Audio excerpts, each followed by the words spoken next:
Hey guys, welcome back to my channel. Today I'm doing an unboxing and a review of this Evolution EVOSAW. It's a metal chop saw.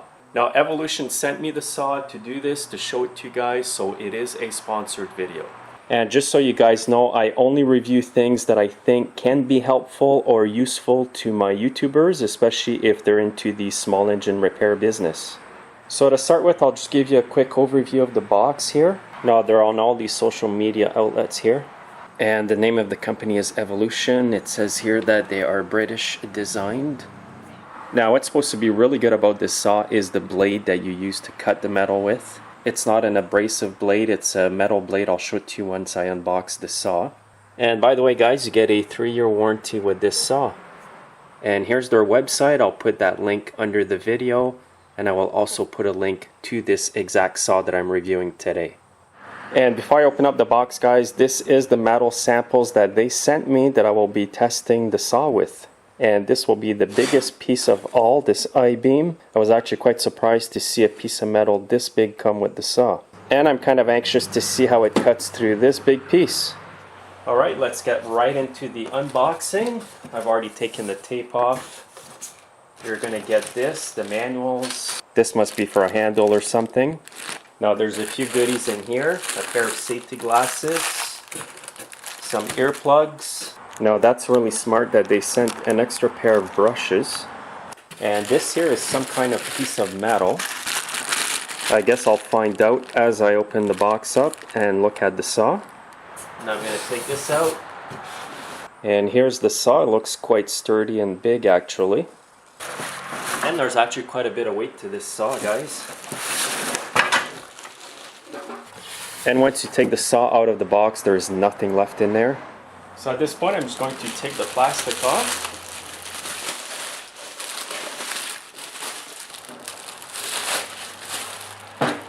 And here's the plug on this saw here. This is for North America, and it's a 110 or 120 volt plug. Now once you get the saw out of the box, it's going to be locked down like this. And to get it to go up, you got to pull on this here. Turn it this way. And then she'll go up. Now this small piece that came in the bag is for over here. There's a Phillips screw at the end and you just tighten it up in here. And once it's on, it makes it easier to turn this wheel. Now this part here that I showed you earlier is for here. It's kind of like a vice jaw. And once it's on, it can help you hold the metal that you're cutting. I guess this would be good for pipe. And you can flip it around. And if it's flipped, the jaws are higher.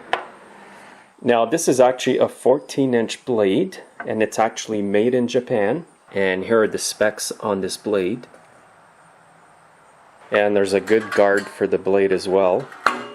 Now the biggest highlights of this saw is that it's quicker, safer, more accurate, and economical than an abrasive saw.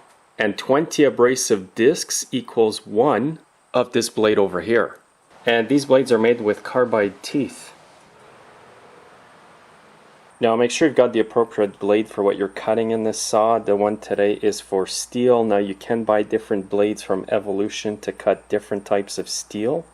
And if you're not familiar, when I'm talking about abrasive discs, this is an abrasive disc over here. It wears out much quicker than the blade on this saw over here today. So you can actually wear out 20 of these discs before you wear out one of these blades here. And if you look at the saw overall, I must say that it's pretty sturdy. There's a lot of metal in the construction. There's actually a bit more metal on this saw than on my rigid. Now another neat feature is the tray here to catch the metal when you're cutting. All the metal dust is going to go in this tray here. And you can actually lock the tray. And it's built with a nice big spring here to return the saw upwards.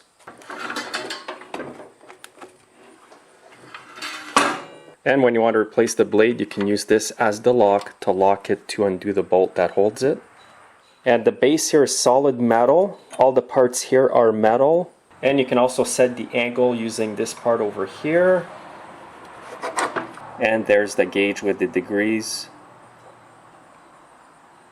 And once you have it where you want, you just tighten this up.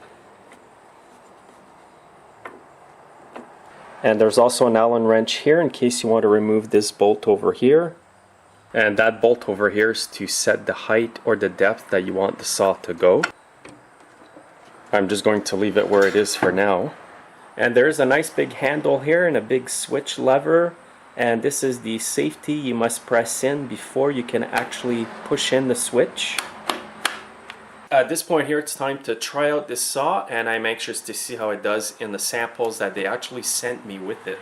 Also guys, make sure that you wear safety glasses when you do this, and possibly some ear protection. Now, if at all possible, when you use this saw, if you don't have to use an extension cord, don't do it.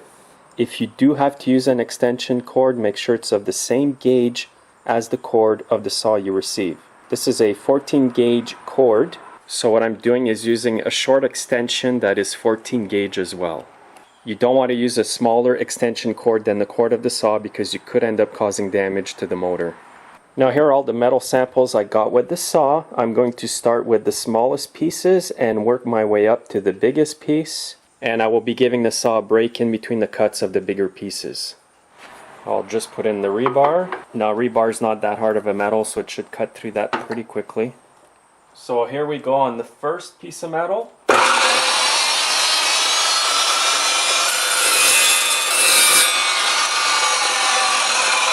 And let's do another one because that was so quick.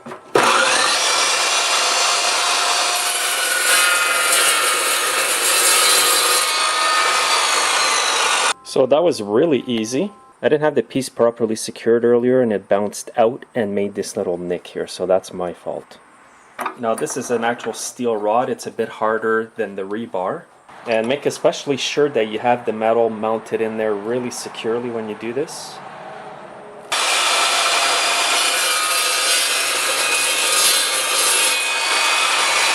Now I'm going to put in the square tubing. It's approximately 1.5 inch square tubing. And let's see how this one makes out.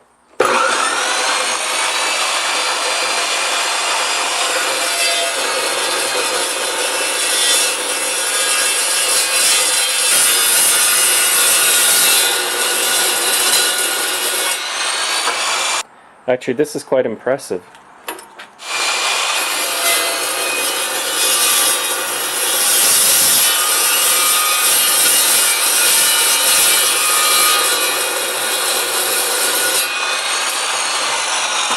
Now you may not get any sparks, but you will get some metal shavings. They're all over the place here. That's why the tray is there. And here are the cut pieces. They're nice and clean and straight. That's what I like so far about this blade, is it cuts really straight.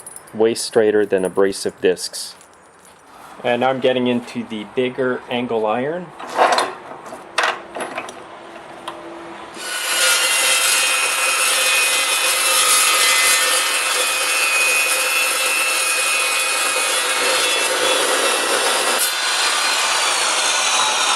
And I'm going to cut another one in this angle iron. When I use my abrasive discs, what I do is I cut through this piece first, and then I flip the metal piece back up because it's easier with the abrasive discs to cut from the top down instead of just cutting flat like this. But I've noticed that this saw here goes through the flat part with ease.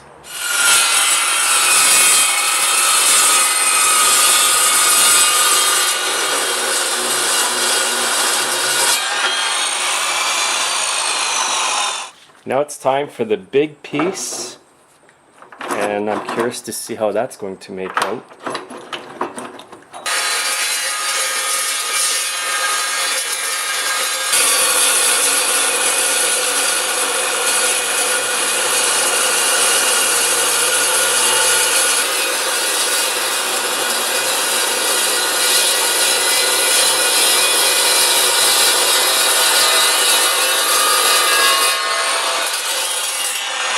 Now I gotta say guys, this is impressive to me. If I was using abrasive discs, I would still be cutting through this.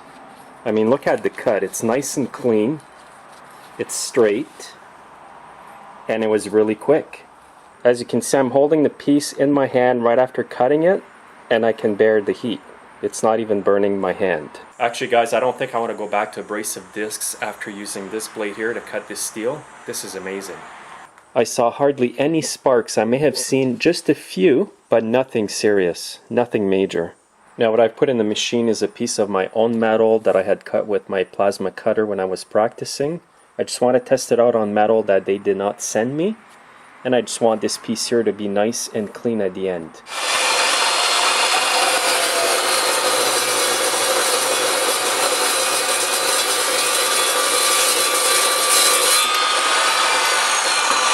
Now I did see a few sparks when I was cutting this piece, but not that many. And here's the nice clean end on this piece now.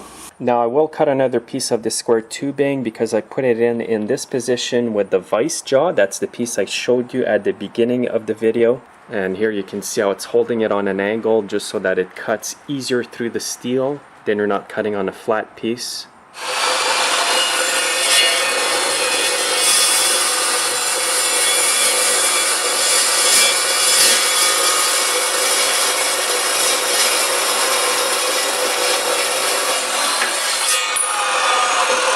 And let's check the tray here to see how many shavings are in there. So there's quite a few. And they're packed pretty tight in there.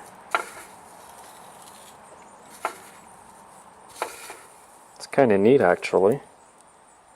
Now one really important thing I want to mention today is make sure you have the motor spinning at full speed before you actually start cutting into the piece of metal you want to cut. If you don't do that, the metal may want to come out of the vise here and it can be actually quite dangerous.